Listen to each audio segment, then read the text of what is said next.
The Hello Kitty broadcast incident. In 2008, a strange and deeply unsettling incident took place in Japan, specifically in Sapporo, Hokkaido. To this day, the event remains shrouded in mystery, though fragments of it continue to be whispered about in certain online communities. It's become known as the Hello Kitty broadcast incident. The night of May 17, 2008, started normally for most families. Kids across Sapporo were settling in front of their televisions, eager to watch their favorite show, The Adventures of Hello Kitty and Friends. It was a safe, wholesome show that aired every Saturday evening on KZK-TV, a local Hokkaido broadcasting channel. The show usually ran without incident, bright colors, cheerful music, and simple storylines that entertained children and reassured parents.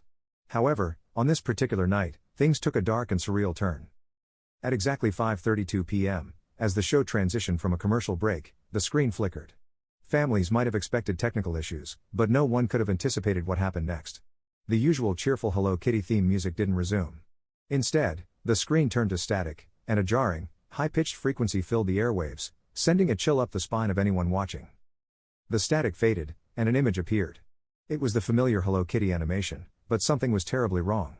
Hello Kitty's signature smile was missing, replaced by a vacant stare that seemed almost lifeless. Her usually bright eyes were replaced with hollow, inky black voids, as if something had drained all expression from her face. The screen glitched, and the image zoomed in unnaturally close to Hello Kitty's face. There were visible distortions and shadows where her eyes should have been, and every few seconds, a flicker of something dark seemed to swim within them.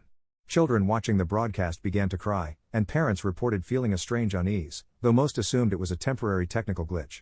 Then, the Hello Kitty figure began to speak, though the voice was distorted, slow, and gravelly. It was nothing like Hello Kitty's usual sweet voice. It sounded layered, as if several voices were speaking at once, all in a deep, raspy whisper. "Kawaii," it murmured, the voice sending an involuntary shudder down the spine of those watching. It repeated, "Kawaii. Kawaii. Kawaii," as if chanting the word in a twisted mockery of the show's usual cheerfulness. Then, with no warning, the scene shifted. The screen showed a dimly lit room. It was hard to make out any details. It was as if the room had been intentionally left vague, shrouded in shadow. In the center of the frame was what appeared to be a small table, and on it lay a doll, a Hello Kitty doll, but dirty, stained with what appeared to be old, darkened spots, as if it had been forgotten in some damp, decaying corner for years. The room was silent except for the faint hum of static. The camera zoomed closer to the doll, and the silence grew louder, more oppressive. Some families said they felt the air grow heavy, almost like the broadcast was invading their living room. As the camera lingered on the doll, parents would later report a sickening feeling, a sense that they were being watched. Some claimed that, in the corner of the screen, a dark figure seemed to shift just out of frame, but it was hard to tell if it was real or just the flickering shadows. And then, without warning, the doll's head twisted. Its blank, lifeless eyes stared directly into the camera, and it opened its mouth wide, wider than any doll should be able to, an impossibly large, unnatural grin.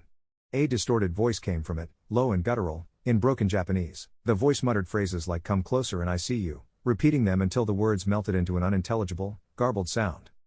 Viewers reported that the audio was accompanied by barely audible background noises, whispers, footsteps, and something that sounded disturbingly like the soft, restrained sobs of a child.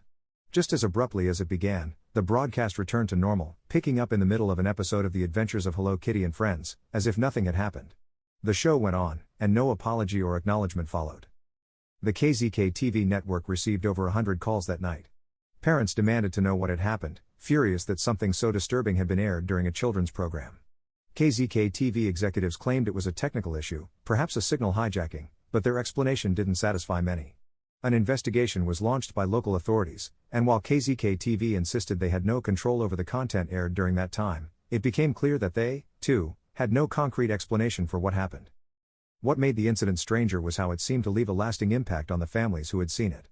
Children reported nightmares, often waking up in the middle of the night screaming that the doll was watching them. Several children described seeing a dark figure with eyes that looked like black holes, lingering in the shadows of their rooms. Over the next few weeks, rumors started to spread about other strange occurrences, static voices coming through baby monitors, children talking to imaginary friends who seemed to share eerily similar descriptions, and stories of Hello Kitty dolls suddenly appearing where they hadn't been left. The investigation led to more questions than answers. Authorities were unable to trace the origin of the signal interruption, though it was widely assumed that it had been the work of an unknown hacker. Technicians at KZK-TV confirmed that no breach in their system had been detected, but their broadcasting signal had somehow been altered, if only for a few minutes. The footage from that night was, according to the station, corrupted. When investigators attempted to review the broadcast, the screen only showed static, and all audio was reduced to an indecipherable hum. Strangely, none of the recordings captured on DVRs or personal devices showed any signs of the incident.